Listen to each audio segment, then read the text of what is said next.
Welcome sa Pinas Showbiz News ngayon.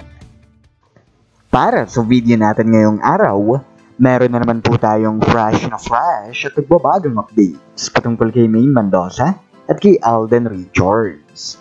Kung tunay mong mahal si Maine Mendoza at Alden Richards at ngayon ka lang nakadalaw o di naman kaya ay naligaw si channel na ito, please po, i-click mo na yung subscribe and bell buttons para lagi kang updated sa mga kaganapan kina Maine at kay Alden. Ang pag-uusapan po natin ngayong araw ay may kaugnayan po sa pag-uutos po ng ating Pangulo, Pangulong Bongbong Marcos, na ipahinto po ang lahat ng isabong sa buong Pilipinas. Yan ho yung kanyang ipinag-utos, So lahat po ng mga nag-iisabong, sad to say, bawal na po ito. Ngayon, paano nga ba na-drag ang pangalan ni Maine Mendoza sa isabong na yan? Ang dami kasing nagsasabi na dahil nga po wala ng isabong na naman sa buong Pilipinas, si Maine Mendoza na naman daw po ang magiging collateral damage nito. Habang wala nga pong isabong, Maine Mendoza raw po kukuha ng pondo. Ano nga kaya nangyari yon? Alam naman natin kung anong kalakaran ng mga sarsulista na yan, di ba? Mamaya idedetalye po natin yan.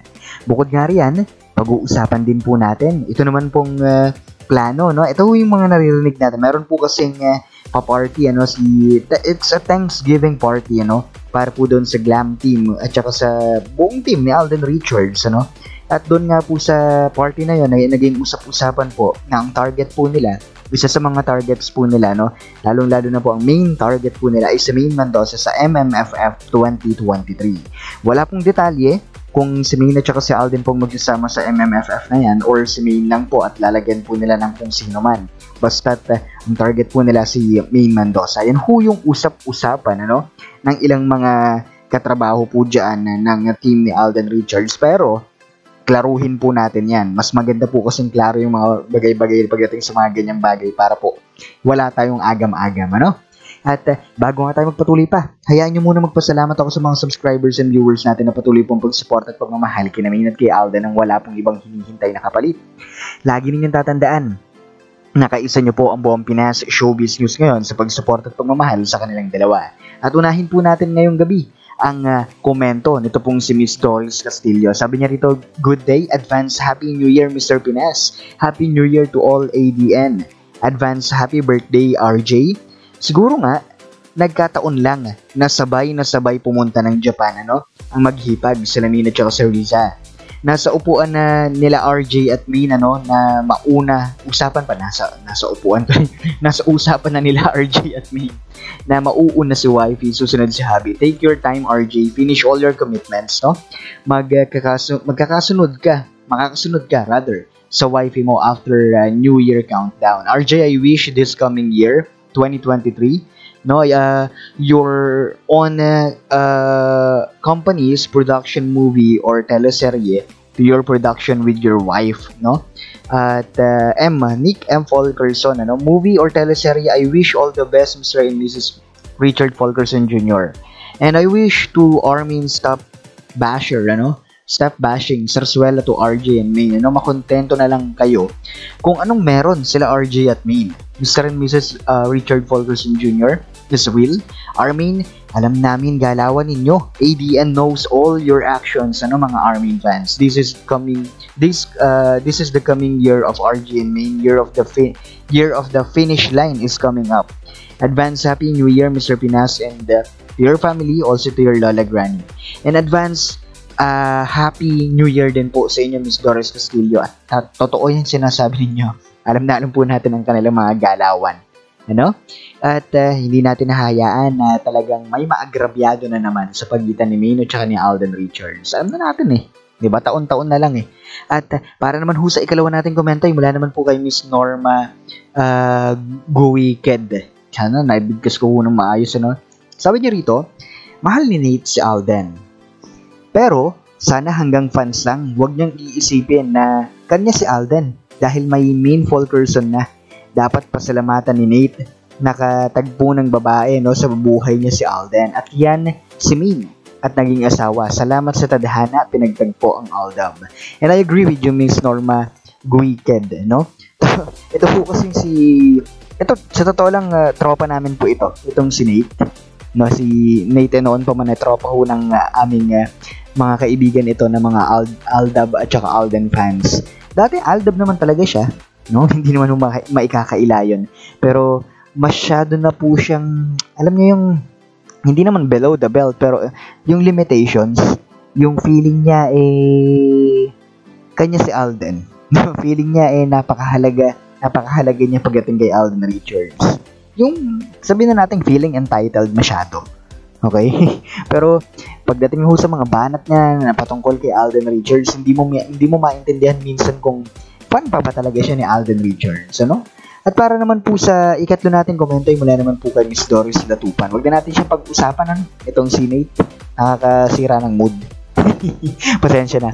At kay Miss Doris Latupan naman po, sabi niya rito, beware our means, malinaw na malinaw based on the picture of the maghipags. I wonder ano kayang pantakip niya dyan, Mr. Pinas. Ano kayang strategy ang ginawa nila once na nandun na si Tisoy with his wife na mukhang nag-aapura at puspusan ng paghahabol sa mga commitments. Hinay-hinay lang Tisoy, aabot ka rin at itong mga olats na ito ayaw tanggapin ang katotohanan kung anong mga imbento ang ginagawa. Maidikit lang ang poon nila kay Mrs. Fulkerson. Ang dakilang ilusyonada, wake up before it's too late. Aanihin nyo rin lahat ng yan pagdating ng takdang oras.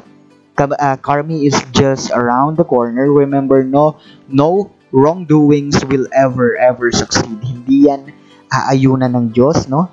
Right, Mr. Pinas? Anyway, happy 389th week sa Rialda, Binaidian. Thanks and God bless. Happy New Year to all. And Happy New Year din po sa inyo, Miss Doris Latupan.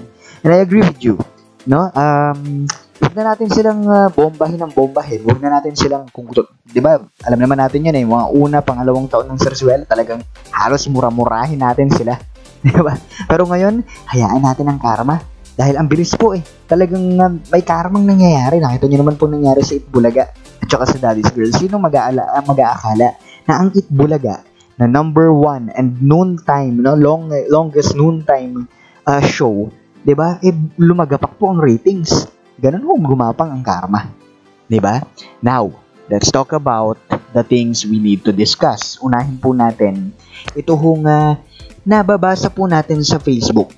Sa Facebook po ito na sinasabi po nila na ito nga pong si President Bongbong Marcos ay ipinahinto na po sa buong Pilipinas ang isabong.